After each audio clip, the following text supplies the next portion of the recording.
Price the Lord. Good morning. ದೇವರ ಪರಿಶುದ್ಧವುಳ್ಳ ನಾಮಕ್ಕೆ ಸ್ತೋತ್ರವನ್ನು ಸಲ್ಲಿಸುತ್ತಾ ಈ ಬೆಳಗಿನ ಸಮಯದಲ್ಲಿ ಸಜೀವವುಳ್ಳ ದೇವರ ವಾಕ್ಯವು ಮನುಷ್ಯನಿಗೆ ಎಷ್ಟು ಅವಶ್ಯವಾದದ್ದು, ಮಾನವನು ತನ್ನ ಪ್ರಶ್ನೆಗಳಿಗೆ ಉತ್ತರವನ್ನು ಕಂಡುಕೊಳ್ಳಬೇಕಾಗಿದ್ದಲ್ಲಿ, ತನ್ನ ಸಮಸ್ಯೆಗಳಿಗೆ ಪರಿಹಾರವನ್ನು ಕಂಡುಕೊಳ್ಳಬೇಕಾಗಿದ್ದಲ್ಲಿ, ತಾನು ಈ ಲೋಕದಲ್ಲಿ ಮನುಷ್ಯನಾಗಿ ಹುಟ್ಟಿದ ಮೇಲೆ ನಿತ್ಯತ್ವಕ್ಕೆ ಹೋಗುವಂಥ ಒಂದು ಮಾರ್ಗವನ್ನು ತಿಳಿಯಬೇಕಾಗಿದ್ದಲ್ಲಿ ದೇವರ ವಾಕ್ಯವು ನಾವು ಓದುವುದರ ಮೂಲಕ ಆ ದೇವರ ವಾಕ್ಯವೇ ನಮಗೆ ಮಾರ್ಗದರ್ಶನವನ್ನು ನೀಡುವಂಥದ್ದಾಗಿದೆ. ಇಬ್ರಿಯರು ಬರೆದ ಪತ್ರಿಕೆ 4ನೇ ಅಧ್ಯಾಯ 12ನೇ ವಚನ ಹೀಗೆ ಹೇಳುತ್ತದೆ, ದೇವರ ವಾಕ್ಯವು ಸಜೀವವಾದದ್ದು, ಕಾರ್ಯಸಾಧಕವಾದದ್ದು, ಯಾವ ಇಬ್ಬಾಯಿ ಕತ್ತಿಗಿಂತಲೂ ಹದವಾದದ್ದು ಆಗಿದೆ ಎಂಬುದಾಗಿ. ಪ್ರಿಯರೇ, ಈ ಪ್ರಪಂಚದಲ್ಲಿ ಕೋಟ್ಯಾನು ಕೋಟಿ ಪುಸ್ತಕಗಳಿದ್ದರೂ ದೇವರಿಂದ ಬರೆಯಲ್ಪಟ್ಟ, ದೇವರ ಆತ್ಮನಿಂದ ಬರೆಯಲ್ಪಟ್ಟ ಒಂದು ಪುಸ್ತಕ ಇದೆ ಎಂಬುದಾಗಿ ಹೇಳೋದಾದರೆ ಅದುವೇ ಸತ್ಯವೇದವಾಗಿದೆ. ಪ್ರಿಯರೇ, ಆತ್ಮವು ಜೀವವೂ ಆಗಿರುವಂಥ ಈ ಒಂದು ಸತ್ಯವೇದವು ಭೂಮಿ ಆಕಾಶಗಳು ಅಳಿದು ಹೋದರೂ ಅದು ಅಳಿದು ಹೋಗದೆ, ಅದರಲ್ಲಿ ಇರುವಂಥ ಒಂದು ಸೊನ್ನೆ ಆದರೂ ಗುಡಿಸಾದರೂ ಅದು ಅಳಿದು ಹೋಗದೆ ಅದನ್ನು ನೆರವೇರುವಂತೆ ಅದು ನಾವು ನಮ್ಮ ನಂಬಲಿಕ್ಕೆ ಅದು ಶಕ್ತಿ ಉಳ್ಳಂಥದ್ದು ಆಗಿರುವಂಥ ದೇವರ ವಾಕ್ಯವಾಗಿದೆ. ಪ್ರೇರೆ, ದೇವರು ಬರೆದ ಈ ವೇದ ಪುಸ್ತಕದಲ್ಲಿ ಅನೇಕ ದೇವರ ರಹಸ್ಯಗಳು ಅಡಗಿರೋದು. ಪ್ರೇರೆ, ಸೃಷ್ಟಿಯ ಬಗ್ಗೆ, ಪ್ರಪಂಚದಲ್ಲಿರುವವುಗಳು ಉಂಟಾದ ಬಗ್ಗೆ ವಿವರಗಳು ಇರುವವು. ಕೆಲವು ಪುಸ್ತಕಗಳು ಚರಿತ್ರೆಯಾಗಿಯೂ, ಕೆಲವು ಪುಸ್ತಕಗಳು ದೇವರ ಬಲವಾಗಿದ್ದು, ಜೀವವಾಗಿದ್ದು, ಮಾರ್ಗವಾಗಿದ್ದು ನಮ್ಮನ್ನು ನಡೆಸುವಂಥದ್ದಾಗಿದೆ. ಆದ್ದರಿಂದ ದೇವರ ವಾಕ್ಯವನ್ನು ನಾವು ಅನುದಿನವೂ ಧ್ಯಾನಿಸಬೇಕಾಗಿದೆ. ಇನ್ನು ದೇವ ಭಕ್ತರ ಅನುಭವಗಳನ್ನು, ವ್ಯಾಖ್ಯಾನಗಳನ್ನು ನಮಗೆ ತಿಳಿಸುತ್ತದೆ. ದೇವರು ಅನುಗ್ರಹಿಸಿದ ಈ ಪುಸ್ತಕವನ್ನು ಓದುವಾಗ ನಮ್ಮ ಆತ್ಮದ ಮೊದಲಿಂಗನು ಬರೆದ ಪ್ರೇಮ ಪತ್ರವೋ ಎಂಬುವಂತೆ ಆ ಪ್ರೇಮ ಪತ್ರ ಎಂಬುದಾಗಿ ನಾವು ತಿಳಿದು ಅದನ್ನು ಓದಬೇಕಾಗಿದೆ. ಪ್ರಿಯರೇ, ಭಕ್ತರು ಇದನ್ನು ಓದಿ ಓದಿ ಆತ್ಮದಲ್ಲಿ ಪರವಶಗೊಂಡರು, ಜೇನಿಗಿಂತಲೂ ಸಿಹಿಯಾಗಿರುವುದನ್ನು ಕಂಡು ಸಂತೋಷಗೊಂಡರು.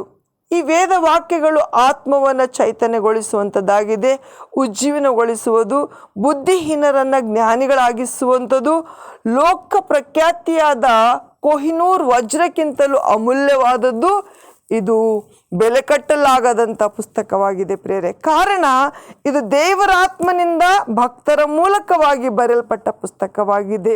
ದೇವರಾತ್ಮನು ತನ್ನ ಬೆಳಕನ್ನು ಇದರ ಮೇಲೆ ಬೀರಿ ಅದರ ಶ್ರೇಷ್ಠತೆಯನ್ನು ಪ್ರಕಟಿಸುವಾಗ ಸತ್ಯವೇದದ ಪ್ರತಿಯೊಂದು ಭಾಗವು ನಿಮ್ಮ ಹೃದಯವನ್ನು ಪರವಶಗೊಳಿಸಲೆಂಬುದಾಗಿ ಪ್ರಾರ್ಥಿಸುತ್ತೇನೆ.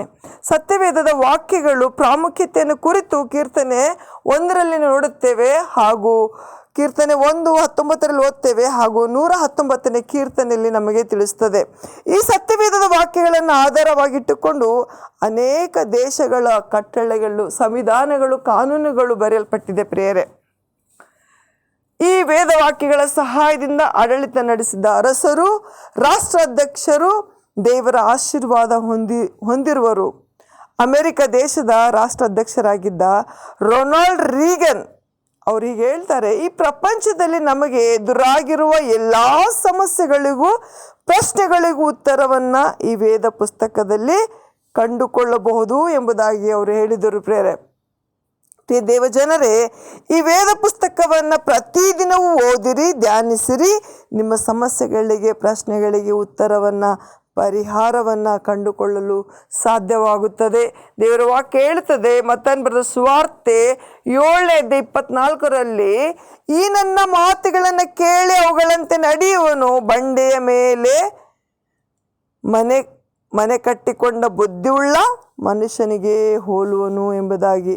ಹೌದು ಪ್ರಿಯರೇ, ದೇವರ ವಾಕ್ಯ ಈಗ ಹೇಳುತ್ತದೆ. ಇನ್ನೊಂದು ಕಡೆ 119:105ನೇ ವಚನ, ಕೀರ್ತನೆ 119:105 ವಚನ ಹೀಗೆ ಹೇಳುತ್ತದೆ, ನಿನ್ನ ವಾಕ್ಯವು ನನ್ನ ಕಾಲಿಗೆ ದೀಪವು, ನನ್ನ ದಾರಿಗೆ ಬೆಳಕು ಆಗಿದೆ ಎಂಬುದಾಗಿ.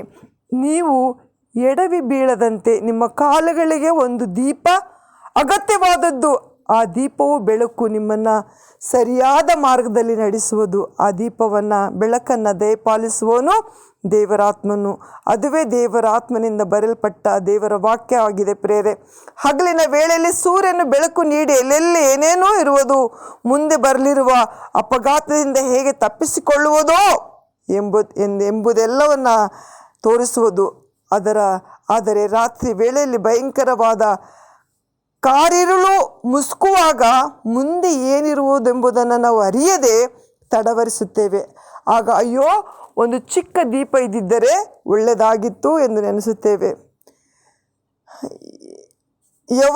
ಎವರೆಡ್ಡಿ ಎಂಬ ಶೆಲ್ಲಿನ ಕುರಿತಾಗಿ ನಾವು ನೋಡ್ತೇವೆ. ಆ ಹೆಸರಿನ ಟಾರ್ಚನ್ನು ನಾವು ನೋಡ್ತೇವೆ, ಜಾಹೀರಾತಿನ ಬಗ್ಗೆ ನೋಡ್ತೇವೆ ಪ್ರೇರೆ. ಆ ಟಾರ್ಚ್ ರಾತ್ರಿಯಲ್ಲಿ ಹೊತ್ತಿಸುವಾಗ ಅಲ್ಲಿ ಒಂದು ನಾಗರಹಾವು ಹೆಡೆ ಎತ್ತಿ ನಿಂತಿರುವ ಒಂದು ದೃಶ್ಯವು ಕಾಣಿಸಿದಾಗ ಕೈಯಲ್ಲಿ ಟಾರ್ಚನ್ನು ತೆಗೆದುಕೊಂಡು ಹೋಗದಿದ್ದರೆ ವಿಷಭರಿತವಾದಂಥ ಹಾವು ಕಚ್ಚಿ ಸಾಯಬೇಕಾಗುತ್ತದೆ. ಆದ್ದರಿಂದ ದೇವರ ವಾಕ್ಯ ಹೇಳುತ್ತದೆ, ಕೀರ್ತನೆ 32:8 ನಡೆಯಬೇಕಂತ ಮಾರ್ಗವನ್ನು ತಿಳಿಸುವೆನು, ನಿನ್ನನ್ನು ಕಟಾಕ್ಷಿಸಿ ಆಲೋಚನೆ ಹೇಳುವೆನು ಎಂಬುದಾಗಿ. ಪ್ರಿಯ ದೇವ ಜನರೇ, ಜೀವಿತದ ಪಯಣದಲ್ಲಿ ನಿಮ್ಮ ಕಾಲುಗಳಿಗೆ ದೀಪವಾಗಿ ಸತ್ಯವೇದ ವಾಕ್ಯಗಳು ಇರುವುದಾ? ಇದನ್ನು ನಮ್ಮನ್ನು ನಾವೇ ವಿಚಾರಿಸಿಕೊಳ್ಳಬೇಕಾಗಿದೆ. ನಿತ್ಯವೂ ದೇವರ ವಾಕ್ಯದಿಂದ ನಡೆಸಲ್ಪಡ್ತಿರುವಿರಾ?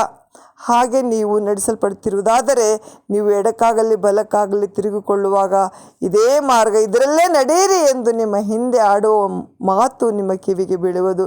ಯೆಶಾಯನ ಗ್ರಂಥ 30:21 ಹೇಳುತ್ತದೆ, ಪ್ರವಾದನ ವಾಕ್ಯವು ನಮಗೆ ಮತ್ತು ದೃಢವಾಗಿದೆ. ನಿಮ್ಮ ಹೃದಯದೊಳಗೆ ಬೆಳ್ಳಿಯು ಮೂಡಿ ಅರುಣೋದಯವಾಗುವ ಪ್ರಯಂತರ ಅದನ್ನು ಕತ್ತಲೆಯಾದ ಸ್ಥಳದಲ್ಲಿ ಪ್ರಕಾಶಿಸುವ ದೀಪವನ್ನು ಎಣಿಸಿ ಅದಕ್ಕೆ ಲಕ್ಷ್ಯ ಕೊಡುವುದೇ ಒಳ್ಳೆಯದು ಎಂಬುದಾಗಿ ದೇವರು ತಾನೇ ಈ ವಾಕ್ಯದ ಮೂಲಕ ನಮ್ಮೆಲ್ಲರನ್ನ ಆಶೀರ್ವಾದ ಮಾಡಲಿ.